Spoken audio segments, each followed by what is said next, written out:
નમસ્કાર, આપ જોઈ રહ્યા છો યુટીસી ન્યૂઝ। ચૂંટણી પંચ દ્વારા આજે ચૂંટણીઓની તારીખ તો આપ તમામ લોકોએ સાંભળી લીધી। કઈ તારીખે મતગણતરી થશે તે પણ તમે સાંભળી લીધું, પરંતુ આજે ચૂંટણી કમિશનરે દેશના રાજનેતાઓ વિશે જે શબ્દોના પ્રયોગ કર્યા છે તે ખૂબ જ ગંભીર છે। રાજનેતાઓને મરચા લાગી જાય તેવા શબ્દોના પ્રયોગ આજે ચૂંટણી પંચ દ્વારા કરવામાં આવ્યા છે। ચૂંટણી પંચે જે શબ્દોના પ્રયોગ કર્યા છે અને જે વાત એમને કીધી છે એ વાત દેશવાસીઓમાં પણ ખૂબ જ ચર્ચામાં છે અને આજે ચૂંટણી પંચે પણ એ જ શબ્દો આ પત્રકાર પરિષદમાં કરી દીધા। અમે તમને સંભળાવીશું કે ચૂંટણી પંચે દેશના રાજનેતાઓને મરચા લાગે તેવી કઈ વાત કરી છે।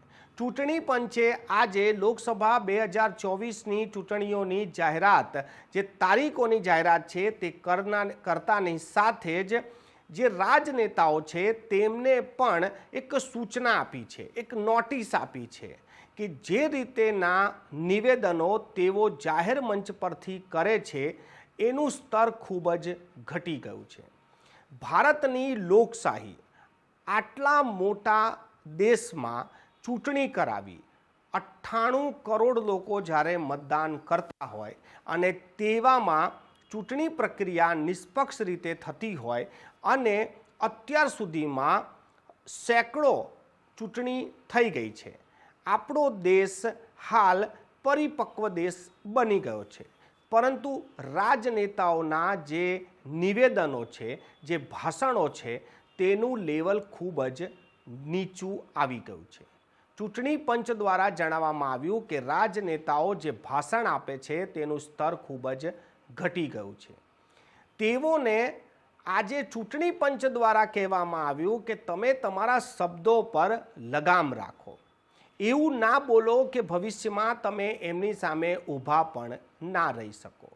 હાલ જે દેશમાં પક્ષ પલટો થઈ રહ્યો છે તેને પણ ટાંકીને આજે ચૂંટણી કમિશનરે જણાવ્યું કે હાલ તો એવો માહોલ ચાલી રહ્યો છે કે કોણ કોનામાં જઈ રહ્યું છે તે નક્કી નથી, તો એવું ના થાય કે તમે આજે કંઈ શબ્દ બોલો અને કાલે તેની સામે જોઈ પણ ના શકો।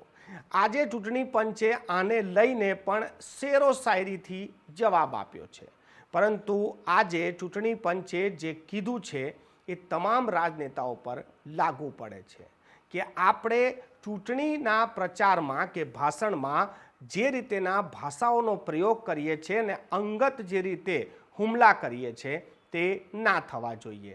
સાંભળો દેશના રાજનેતાઓને મરચા લાગી જાય એવા શબ્દો આજે ચૂંટણી પંચે શું બોલ્યા છે। Now friends, the last problem, चुनाव के दौरान हमारे सामने एक और बहुत बड़ी समस्या है और वो समस्या है चुनावी प्रक्रिया का पॉलिटिकल डिस्कोर्स का घटता हुआ स्तर, जिसमें as we call it, it's a plummeting level of the political discourse. अगर हमने सब पॉलिटिकल पार्टीज को बहुत स्ट्रांग एडवाइजरी इशू की हैं, आप पूछेंगे कि एडवाइजरी तो दी, उसके बाद एक्शन क्या होगा, उसका भी जवाब मैं आपको दूंगा। एडवाइजरी इशू की हैं, जो भी पिछले 11-12 इलेक्शंस में, एक्चुअली जो पिछले 5 साल में जितने भी एमसीसी के वायलेशंस होते रहे उसको हमने इकट्ठा करके एक फाइनल एडवाइजरी दी है before the 24। So this is how we have set our grounds and what we have done in that, we have set, we are putting political parties on notice. Means we have asked political parties to give copy of our guidelines to each star campaigner।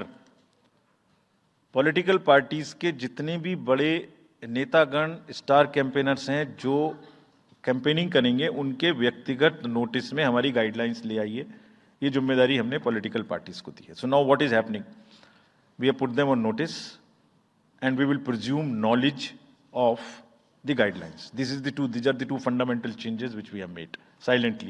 people were asking, you issued so many notices last time, did nothing, you left it at that। that was a moral censor।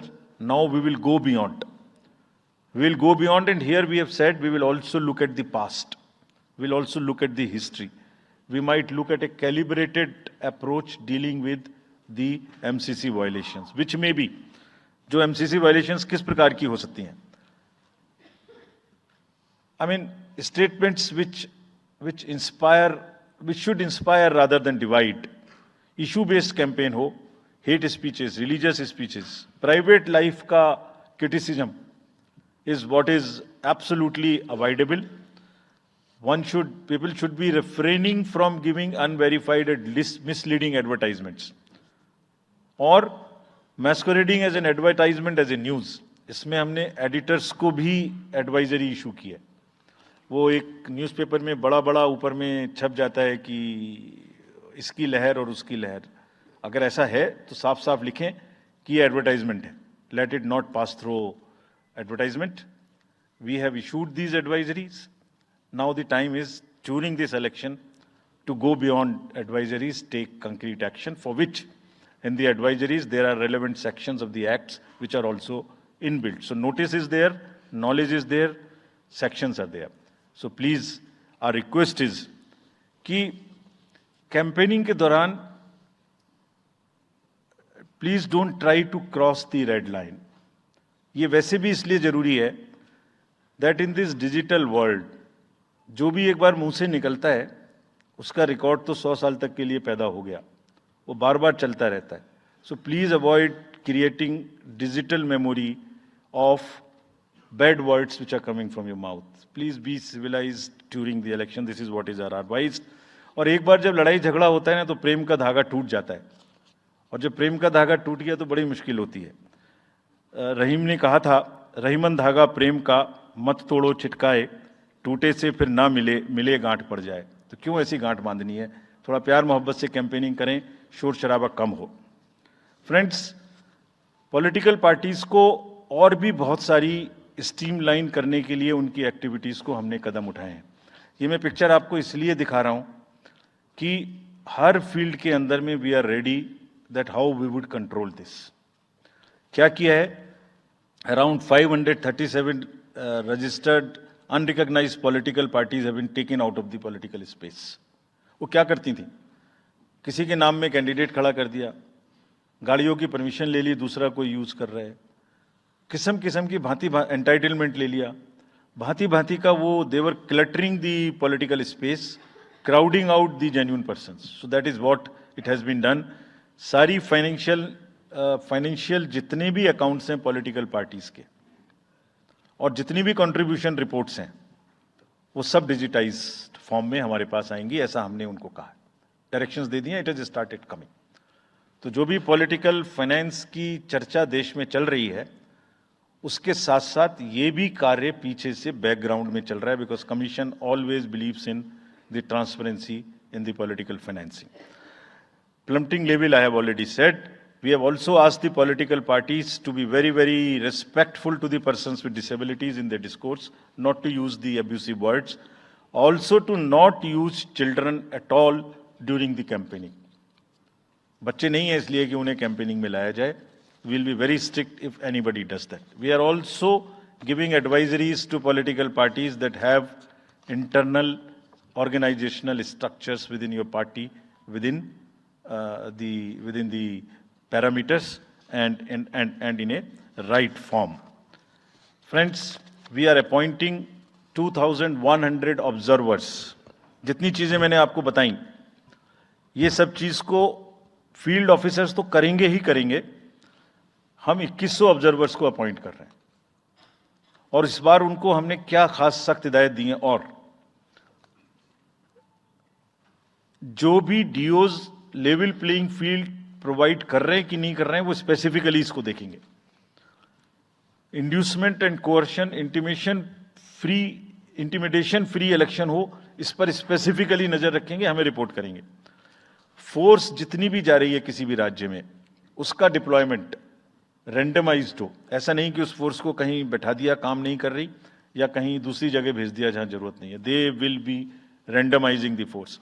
Entire election machinery will be randomised in the presence of the in the presence of the observers. Now, having done all this, what are the, जैसे मैंने पहली slide में बताया था, तो what are we expecting, हमारे elections कैसे होंगे. So let me show you this, what is our effort, what is our endeavor as a last slide, let me tell you. There are reduced repolls, that is what we are endeavoring. Zero violence, that's what we are endeavoring. No inducements, जिस पे कार्य हो. Fake news curve की जाए. Campaigning clutter और बदमिजाजी कम हो और लोगों का पार्टिसिपेशन बढ़े. जो 67% पार्टिसिपेशन था वो बढ़ के अधिक से अधिक पहुंचे. With this, I would like to, in the end, appeal to the voters that elections belong to you. बहुत मेहनत की है हमने 2 साल में, आगे भी करेंगे, लेकिन दामोदर अब आपके हाथ में है. We are handing over the baton to you. Please come and vote. Political अपने जितने भी हमारे चुनाव कराने कर्मी जाएंगे, उनसे मैं फिर से एक बार अपील करना चाहता हूं, आज सुन रहे होंगे कहीं ना कहीं, कि लेवल प्लेइंग फील्ड प्रोवाइड करना उनका परम धर्म है.